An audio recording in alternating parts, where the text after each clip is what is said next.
In this video, I take multiple photographs and make an action sequence image. Adorama TV presents Take and Make Great Photography with Gavin Hoey, where you'll learn how to take stunning photos and then polish them in post-production. Here's your host, Gavin Hoey.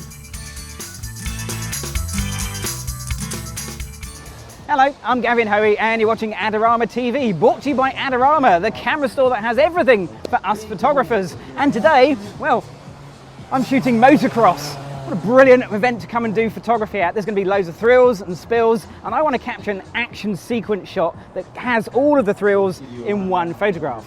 So what is an action sequence? Well, the idea is I'm going to get a bike jumping over this jump in a second, and I'm going to take multiple pictures, and then those multiple pictures are going to be joined together inside of Photoshop. Now, in order to do that, I'm going to be using my Canon 60D and my 24-105 lens, but really I want the widest angle lens I can get because I've got to get the biggest sweep in possible to capture the jump coming through. So I'll be at the 24mm end of my lens, and as far as modes go, I'm going to work in shutter priority, TV on a Canon, S on most other cameras. I'm going to dial in a shutter speed of 1,000th of a second, because I need to freeze the bikes in mid-air. And I want lots of bikes frozen in mid-air, so I need that fast shutter speed to make that happen. Now, in order that I don't get a really shallow depth of field at that fast shutter speed, I'm going to really dial up the ISO. ISO 800. Yeah, really high for a day like today, but you've got to do that to keep the shutter speed fast and the aperture small and get a decent depth of field. And of course I'll be shooting in high speed, continuous shooting mode so that I can take multiple pictures. In this case, I think it's about 6 frames a second this camera does, in order to get my sequence of pictures. Now, there is a risk that the camera might hunt for focus. So one thing you might want to consider doing, switching to manual focus rather than autofocus. But I'm going to play this by ear. And the reason I'm going to play it by ear is because this isn't something you want to do once. You want to do this over and over again, because it's going to be something that's going to not work the first time, not work the second time. It may be the 5th, 6th, 10th time before you get the picture you want. Okay, so that's the theory. Now all we need are some bikes, and trust me, they're coming any second now. And when they start coming over, you won't be able to hear me talk. They're extremely loud. You can see how close you can get to the track here at Motocross, here at Canada Heights in Swanley. And well, that's just fantastic for us photographers, not so good for us on the video. So let's wait for the bikes to come over and get shooting. Okay, so they're coming round, and as you can hear, they're very, very loud, so you probably won't get to hear much more of this until, well, I've taken the photos, I guess. Okay, ready? Here we go.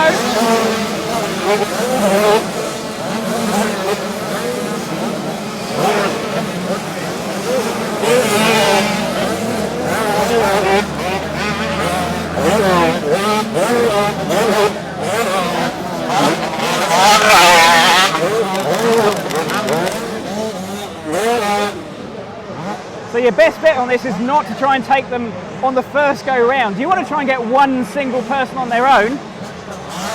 So you might want to wait until the field is spread out a little bit and to try and capture that moment. So don't be in a rush. This is going to go on for the next 15 minutes. Well, not the video, just this race.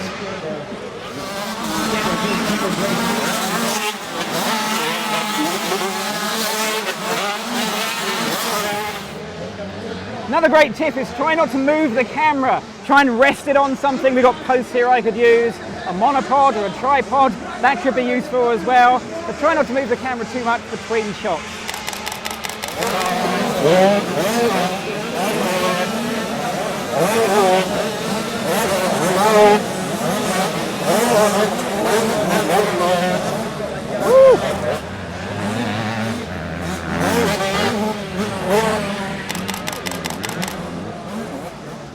So if you're shooting in RAW like I am, watch out for the number of shots you can take before the buffer fills up.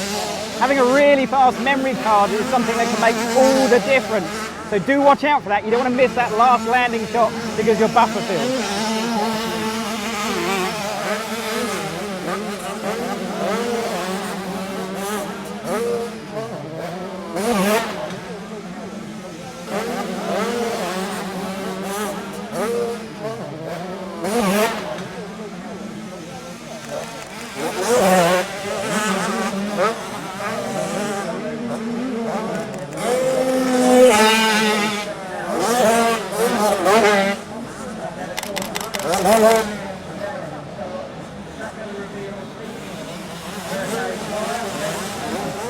So there you go, there's the shots in the bag. Now all we've got to do is get these back into Photoshop and we'll try and find out which ones are the best shots. So let's jump into Photoshop right now.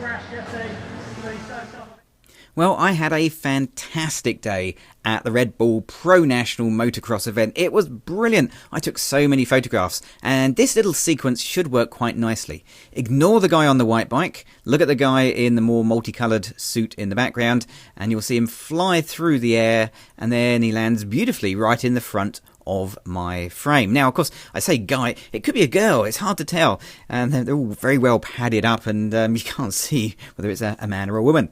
However, I've got to get all of these images together, so 7 individual photographs need to become one.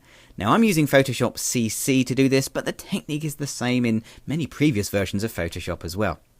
To do it, I'm going to come up to File, and then down to Scripts, and 3/4 of the way down on Scripts, you'll find one that says Load Files into Stack.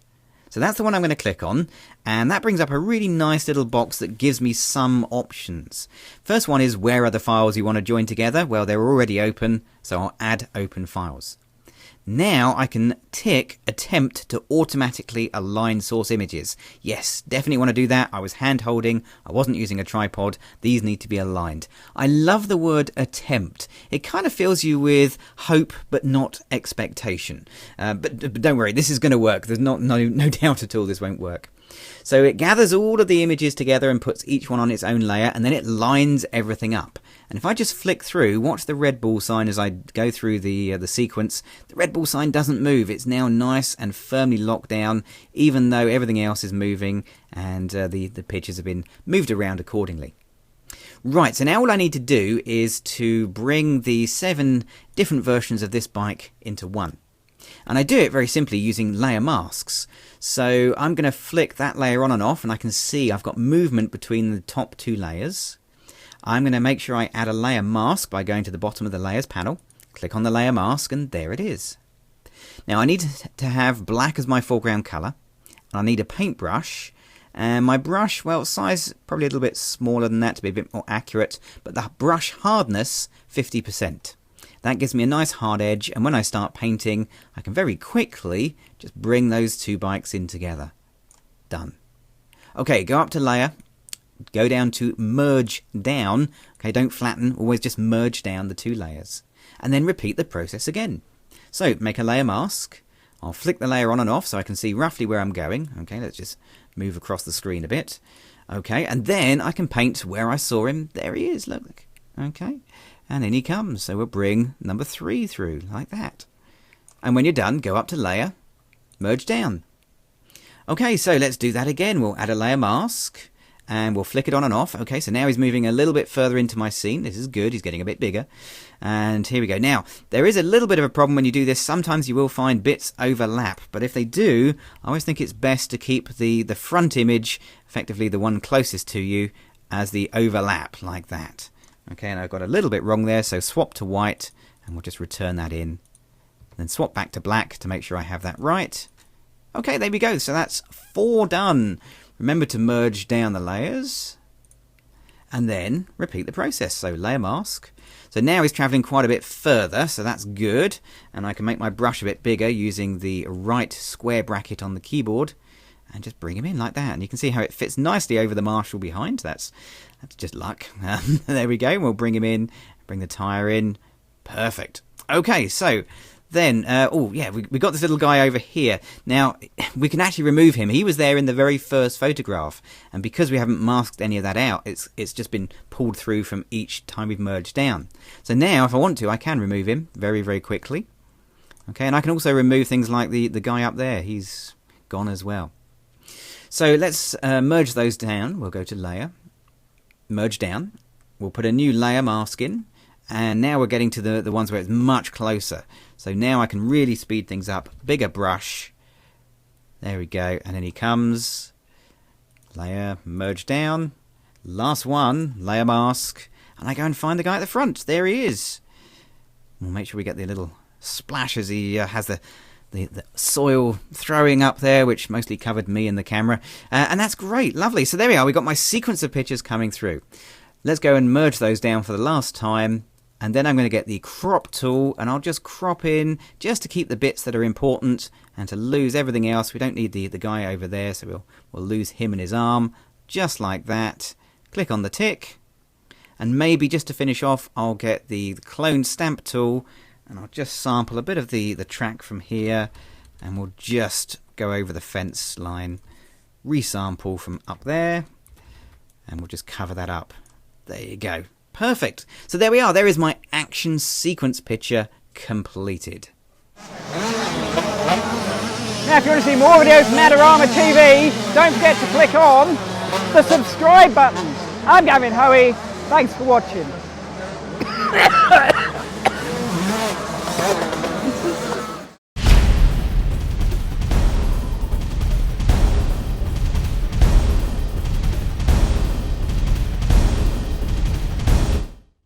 Do you want great looking prints at low cost? Be sure to visit our easy to use online printing service. Adorama Pix has professionals who treat your images with the utmost care that you can count on. For a quick turnaround on photos, cards, or albums, use AdoramaPix.com.